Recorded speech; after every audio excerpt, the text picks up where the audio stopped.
Son plus gros problème, c'est pas la pression, c'est pas le stress, c'est pas son nouveau club, c'est les déchets techniques, les gars, on en parle. C'est un déchet nucléaire. Ses pieds, voilà, ses pieds, c'est des pyramides d'Égypte. Le ballon, il arrive à gauche, il repart à droite. C'est quoi ces pieds, Mbappé? Voilà, on dirait il a 3 orteils. Il a des pieds de canard. C'est un truc de fou. Trop de déchets techniques. Déjà, la force du Real Madrid quand t'es numéro 9. Et là, bien sûr, je parle d'un certain Karim Benzema. C'était le jeu à une touche de balle. Mbappé, il sait même pas faire un 1-2, les gars. Est-ce que vous réalisez? Voilà, 1-2, il sait pas le faire. Quand le ballon il vient, ça fait une. C'est tout. Voilà, 1-2, une et demie à la rigueur. Une et demie, mais 1-2, il n'arrive pas à le faire. D'accord? Maintenant, les gestes techniques de Mbappé. Est-ce qu'on en parle, les gars? Tous ces gestes techniques à Mbappé, ils sont inutiles. Et en plus de ça, ils sont affreux. Je veux qu'on en parle, les gars. Arrêtez de mettre dans les compiles. Ouais, Mbappé, il a fait une roulette. Vous avez vu sa roulette, les gars? Il monte sur le ballon. Il écrase le ballon avec le mollet. C'est pas des roulettes, c'est des boulettes, les gars. Arrêtez un peu. C'est pas la roulette de Zidane, ça. C'est la roulette d'un âne. Voilà, nul. Les horribles. Et en plus, ces dribbles, ils servent à rien. Il fait juste ça pour les compiles YouTube. Et ça me dégoûte, les gars. Zéro tir cadré en une mi-temps. Zéro tir cadré en une mi-temps à domicile. Et il y en a certains qui viennent pleurer pour un penalty imaginaire. Où on voit clairement une simulation de la part d'Mbappé. Par pur clubisme, les gars, vous êtes aveuglés. Vous êtes aveuglés. Vous avez fait toute une propagande sur une remontada. Blablabla, 90 minutes au Bernabeu, c'est long. Mais c'est long parce qu'on se fait chier. 45 minutes, les gars, on se fait chier de fou. C'est quoi ça? Ancelotti, il a soi-disant bossé quelque chose. Montrez-nous, vous avez bossé quoi? Que des centres dans ce match? Que des centres au hasard? Alors que dans ton équipe, tu as Mbappé, Vinicius, Bellingham, Rodrigo. Ce quatuor qui était censé terroriser l'Europe. Ils ne produisent absolument rien. Et vous préférez pleurer sur une faute imaginaire en la comparant avec celle d'Asensio, alors que ça n'a rien à voir. Arsenal en une mi-temps a été bien plus dangereux que Madrid, malgré toute la zumba que vous avez fait toute la semaine, et vous préférez péter un câble sur un penalty imaginaire. Les gars, vous êtes sérieux? Alaba, Vasquez, ils sont en train de prendre le bouillon, et c'est vraiment vous, les supporters du Real, qui veulent parler de penalty? Vous êtes sérieux? Enfin bref, sinon vous les gars, vous en pensez quoi? Enfin nous, sur ta personne, on s'ennuie. Au final, les gars, si je comprends bien, Mbappé a juste bombé le torse face au pire City. Après avoir mis son triplé face à City, on lui a parlé de sa phase d'adaptation. Elle est terminée, il est temps que je commence à décider des scores des matchs. Ce même joueur, pendant les 8e et les quarts, sur 4 matchs, c'est 0 but, 0 passe D. Donc au final, les gars, on doit juste dire une chose. Bruce Granek avait raison. Bruce Granek avait dit quoi et il a été pris pour un fou. Il avait dit, vous verrez, le Real sera moins bien avec Mbappé et le PSG sera mieux sans Mbappé. Qu'est-ce qui se passe actuellement?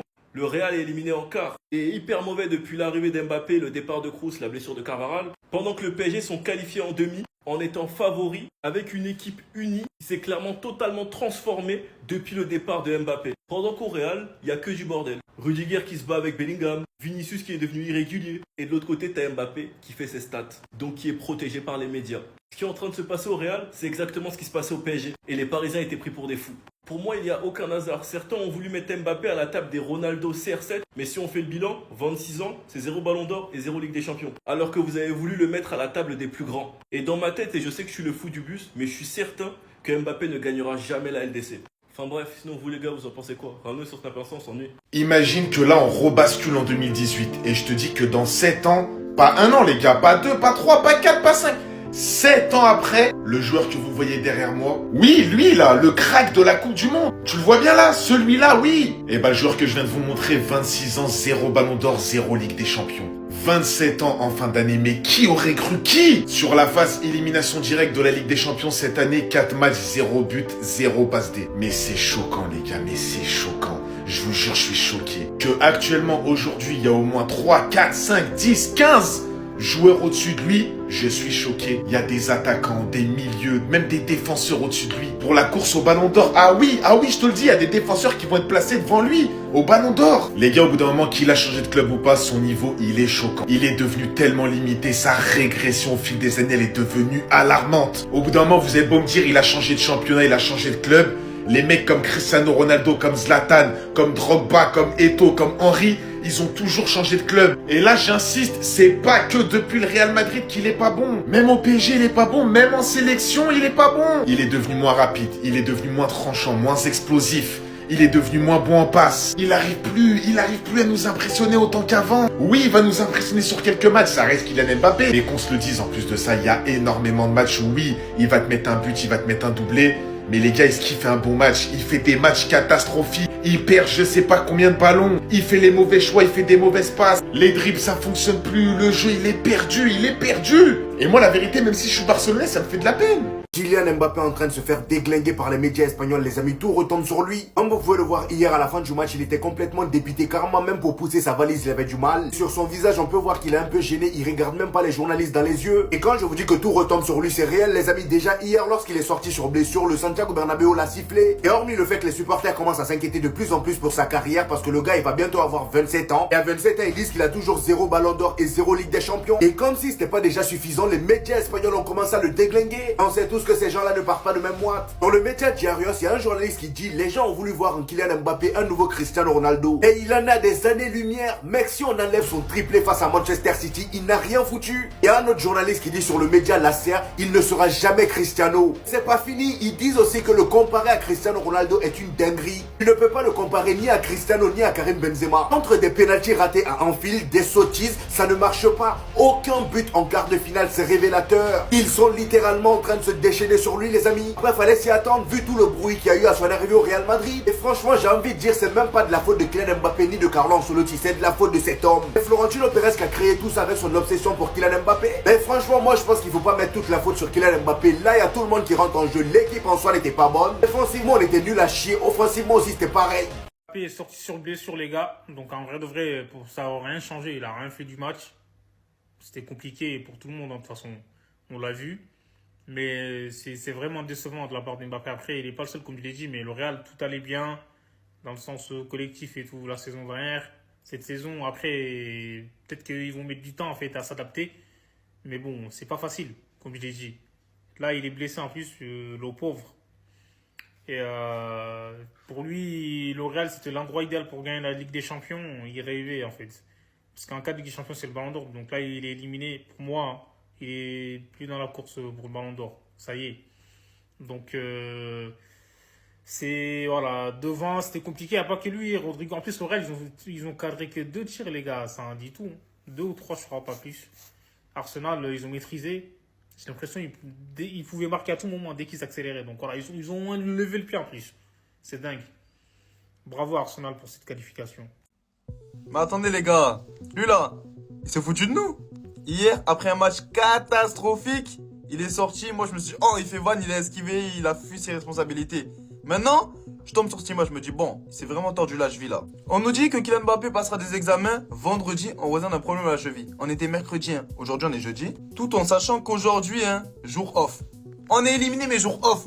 Faut reposer les esprits. Donc comment aujourd'hui, il n'y a même pas eu d'entraînement, il a pas fait test, rien. 9h du matin c'est tombé.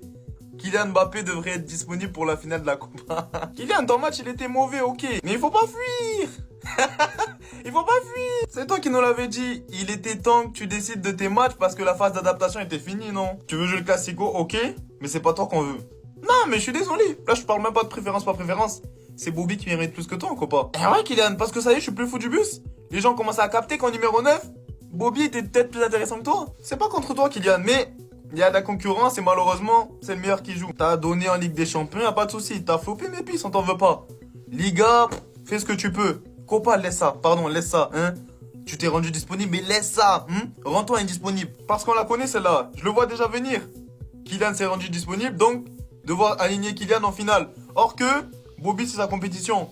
Mais, malheureusement, si tu changes un truc qui fonctionne, ça ne marche plus. Au moins, je suis plus le seul fou, hein. Mais dites-moi ce que vous en pensez en commentaire. Pour la finale, lequel est le plus intéressant? C'est un mal pour un bien, hein. En septembre, vous disiez que j'étais le fou du bus. Avec mon maillot, là, vous me tapez de partout. Maintenant, c'est comment? De l'autre côté, le Paris Saint-Germain, ils sont en demi-finale et ils vont jouer face à Arsenal. Finalement, Kylian Mbappé, toi, j'ai l'impression que c'est toi qui nous ramène la poisse là, mon ami. Voilà, tu quittes le Paris Saint-Germain, ils viennent en demi-finale et tu viens au Real Madrid, tu fous le chaos. Voilà, je dis pas qu'aujourd'hui c'était de ta faute, mais tu en fais partie. C'est ton arrivée qui a foutu tout ce bordel-là. C'est ton arrivée qui a foutu tout ce bordel-là. Le frérot, il court pas. Aujourd'hui, il a passé tout son temps à décrocher. Je ne sais pas pourquoi. Si tu décroches là, qui reste en pointe? Est-ce qu'on a besoin de toi au milieu? Non. Est-ce qu'on a besoin de toi au milieu? Je pense pas. Mais là, tu passes tout ton temps à décrocher, t'as le ballon, tu fais tes passements de jambes à la con là, au lieu de rester en pointe. Et c'est d'ailleurs pourquoi, les amis, je vais vous dire ça, je l'avais pas dit depuis le début de la saison. Mais je pense que Kylian Mbappé et Vinicius là, va falloir se débarrasser d'un des deux dans la saison prochaine. On peut pas continuer avec les deux. C'est pas possible. Les deux dans la même équipe, ça colle pas. Faut se rendre maintenant compte à l'évidence. Je pense que ce match là, ça nous a montré maintenant tout ce qu'il faut changer dans cette équipe là. Défensivement, on est à la ramasse. David Alaba, ça saute. Lucas Vazquez, ça saute. Luka Modric, ciao mon ami, je t'aime bien, mais ciao, t'as fait ton temps. Au milieu, il faut recruter les amis parce que Dani Ceballos, on peut pas compter que sur lui. Aujourd'hui, je m'attendais à ce que le gars soit titulaire parce qu'il